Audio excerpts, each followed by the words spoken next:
as does the University of Texas, I might add. This happens to be an electric vehicle of some kind. I don't know much about it. The picture is really of her, not of the car. Sorry. You know what they noticed. No, but thank you for asking and blurting out that question. If anyone wants to do it again, please. So I convinced my partners, since we're a diversified venture capital firm, to start making investments in energy.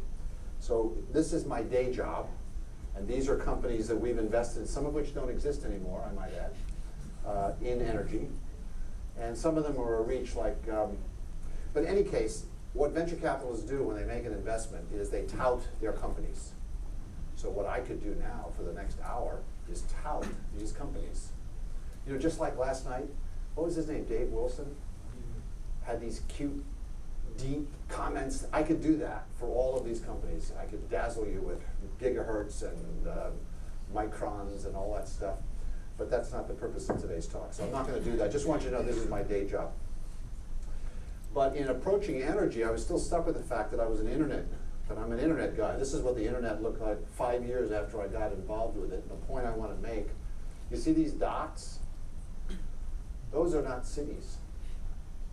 Those are computers. That's how many computers there were on the internet in those days. And these computers were much bigger than the ones that you're programming.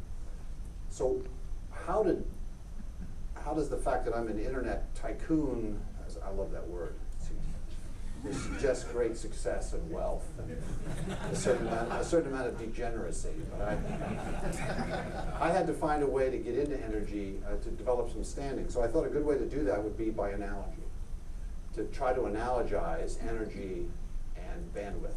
And this is not, I'm not the first person to do this. The word entropy appears in Shannon's information theory. So once again, I'm making an analogy, a historic analogy, applied history analogy between the internet, bandwidth, and energy. And incidentally, just so I know someone's going to ask this, is this a good analogy? Is it at all valid? And we'll see. Now, one of the things we did with the internet is we used it to build the internet. It's sort of recursed. So let's use the internet to solve energy. So for one thing, the internet has become a collaboration environment like we've never had before. So we can use the internet to collaborate on solving energy. So there's one use of the internet. We can use the internet as a substitute for travel. We should lug our bits around instead of our atoms around and save energy. So that would be another way we could use the internet to solve energy. We could use the internet infrastructure, the innovation infrastructure, you know, the universities and the venture capitalists and the entrepreneurs who built the internet, we can use them and reapply them to solving energy. That would be another way. Or we can look at the history, which is what I'm doing now. We can look at the history of the internet and see if it has any lessons for us. So the word Enernet is my rubric for this applied history. So lessons from 64 years, and I'll return to that number in a moment, of internet history about how we're going to meet world needs for cheap and clean energy and achieve this high goal of freedom and prosperity. So it's a history project. You've all heard the statement that those who do not study history are doomed to repeat it. I looked that up. George Santayana, a Harvard professor, once, he's the guy who originated that. You know what he said about history? He said this about history. History is a pack of lies about events that never happened by people who weren't there. And my only defense in this, making this analogy, is in the building of the internet, I was there.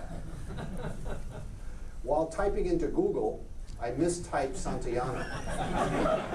And I found Carlos, who also had something wise to say about energy, which is you've got to change your evil ways, baby, which is what I'm doing.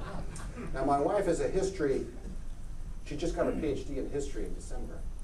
And she said, if you're going to do history, you need an era, the internet era. And we're now approaching the first lesson.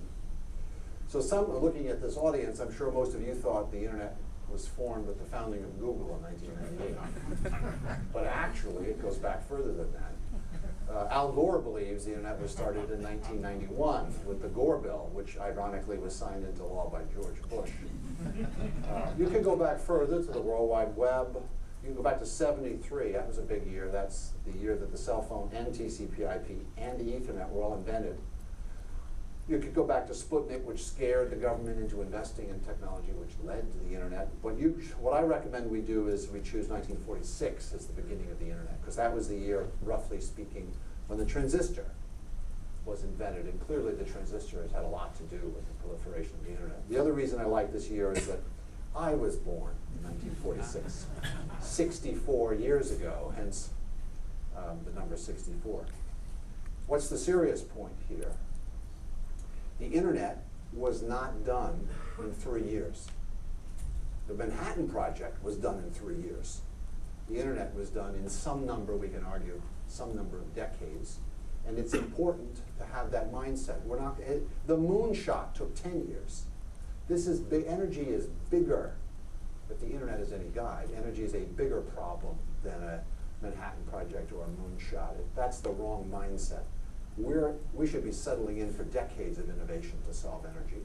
And one of the consequences of that is that we have time for science. We shouldn't assume that everything we're going to use to solve energy is shovel ready, if you're familiar with that expression. Some of the things we're going to need to solve energy do not exist yet, and it'll take decades to find them. So right away, you notice that my time frame is different from the time frame of some of the other speakers, because I'm talking in decades now. So we can both be right. It's just different time frames, perhaps. Now, one of the consequences of decades is an illness that I call hardening of the categories, where we all have taxonomies and terminology, categories for what's going on. And in a long enough time, those categories often prove to be useless, false, counterproductive. Early days of the internet, computers and communication were two separate things. Computers were what IBM did, and they were regulated by the Antitrust Division of the Department of Justice. And communication was done by AT&T, and they were regulated by the FCC. The FCC actually had hearings to draw the line between computing and communication, just so they'd be careful to regulate the right thing. And the internet, in about 3 weeks, gutted that dichotomy. The computers were doing the switching, they were connecting computers to communicate. Computing and communication became the same thing. That was a transient dichotomy. A better example, I think, because you actually remember this one, voice, video, and data. That's a familiar list, right? At the beginning of the internet, voice was telephony by AT&T, and video was television. And by the way, that's HD snow.